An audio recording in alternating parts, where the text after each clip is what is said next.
জল ভরা মেঘ ওই দু চোখে দেখতে আমি পেয়েছি, একলা মনে নির্জনেতে তোমার ছবি এঁকেছি। নাম রেখেছি বনলতা যখন দেখেছি, হয়তো বা সেই ক্ষণেই তোমায় ভালোবেসেছি।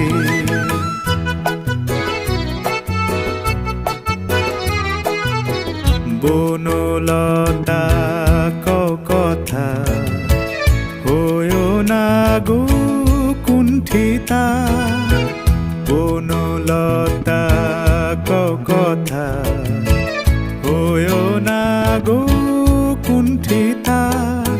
একটি কথাই শুনবো বলে তাই তো কাছে এসেছি, বলবে কি গো আমিও তো তোমায় ভালোবেসেছি। একটি কথাই শুনবো বলে তাই তো কাছে এসেছি,